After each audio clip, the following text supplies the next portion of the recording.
तो भारतीय जनता पार्टी को एक बार फिर से बड़ा झटका लगा है और ये झटका महाराष्ट्र से लगा है। और ना सिर्फ भारतीय जनता पार्टी को झटका लगा है बल्कि ये झटका गोदी मीडिया को भी लग गया है।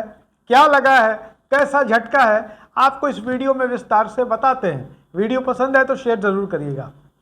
दरअसल कल से ही बार बार ये खबर चल रही थी कि महाराष्ट्र के पूर्व उप मुख्यमंत्री अजीत पवार एनसीपी के 40 से ज्यादा विधायकों के साथ भारतीय जनता पार्टी में शामिल हो सकते हैं। जी हां, एनसीपी यानी कि राष्ट्रवादी कांग्रेस पार्टी के 40 से ज्यादा विधायकों को लेकर अजीत पवार बीजेपी में जा सकते हैं। दावा किया जा रहा था कि एनसीपी के विधायकों ने अजीत पवार को अपना समर्थन दे दिया है, लिखित चिट्ठी सौंप दी है और अलग अलग न्यूज चैनल्स पर, जिनको गोदी मीडिया आप कहते हैं, अलग अलग तरीके की खबरें चल रही थी। एंकर और एंकरनिया जो हैं उनके चेहरे पर विजयी भाव दिख रहा था, जश्न का माहौल दिख रहा था कि अब तो भारतीय जनता पार्टी और मजबूत होने जा रही है, महाराष्ट्र से 40 विधायक आने जा रहे हैं। लेकिन ये क्या हुआ, उनके सपने टूट गए। उनके अरमानों पर, आकांक्षाओं पर, इच्छाओं पर पानी फेर दिया अजीत पवार ने।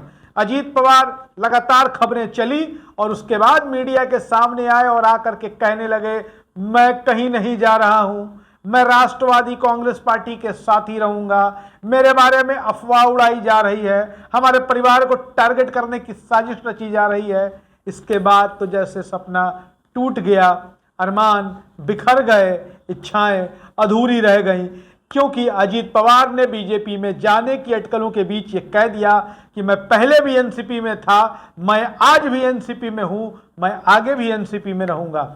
अजीत पवार कौन है, आपको बता दें कि अजीत पवार राष्ट्रवादी कांग्रेस पार्टी के प्रमुख शरद पवार के भतीजे हैं। महाराष्ट्र की राजनीति में एक बड़ा नाम है और आपको बता दें कि महाराष्ट्र एनसीपी के प्रमुख जयंत पाटिल ने भी पहले कहा था कि अजीत पवार और उनके परिवार को टारगेट करने, बदनाम करने के लिए उनके बारे में ऐसी अफवाह उड़ाई जा रही है। अजीत पवार ने कहा कि मेरे बीजेपी में जाने की जो खबरें चलाई जा रही हैं वो बेबुनियाद है।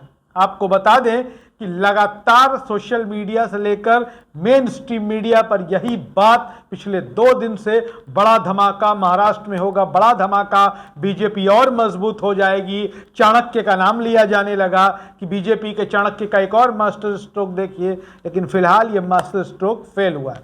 हालांकि अजीत पवार ने बीजेपी को ये पहली बार चकमा नहीं दिया है, दूसरी बार दिया है। याद होगा आपको, महाराष्ट्र में जब शिवसेना कांग्रेस और एनसीपी के साथ चली गई थी और बीजेपी को समर्थन करने से इनकार कर दिया था, तो कैसे आनन फानन में एक सरकार बनाई गई थी देवेंद्र फडणवीस की, और देवेंद्र फडणवीस के साथ ही अजीत पवार को डिप्टी सीएम बना दिया गया था। लगा कि अजीत पवार के साथ बीजेपी चली जाएगी और बीजेपी की भी, शब्द मेरे पास नहीं है, बीजेपी की वो पंक्ति देखिए कि जिस अजीत पवार को घोटालेबाज, भ्रष्टाचार ये फडणवीस बताया करते थे, चक्की पीसिंग एंड पीसिंग कहा करते थे, उसी अजीत पवार के साथ वो जाकर के सीएम और डिप्टी सीएम की शपथ ले लेते हैं।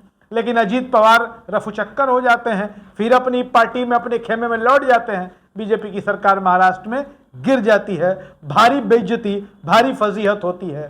और एक बार फिर से, हालांकि बीजेपी की ओर से कोई यह बयान नहीं आया था आधिकारिक रूप से कि अजीत पवार उनकी पार्टी में आ रहे हैं, लेकिन मीडिया ने यह माहौल तो बना दिया था कि एनसीपी में टूट हो गई, बड़ी टूट हो गई। एनसीपी के नेता अजीत पवार, बड़ा नाम, बड़ा कद, लगा कि बस इससे बढ़िया तो कुछ हो ही नहीं सकता था, लेकिन ऐसा नहीं हुआ। और आपको बता दें कि अजीत पवार ने अपने चाचा शरद पवार को लेकर बड़ा बयान दिया है।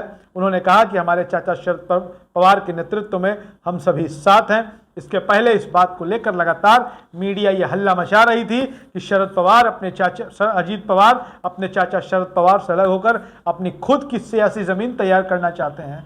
लेकिन अब अजीत पवार ने साफ साफ आके कह दिया है और मीडिया के दफ्तर में, जो न्यूज चैनलों के, अखबारों के दफ्तर में जो जश्न मन रहा था, वो जश्न फिलहाल उस पर विराम लग गया है। वीडियो कैसा लगा शेयर जरूर करिएगा। धन्यवाद।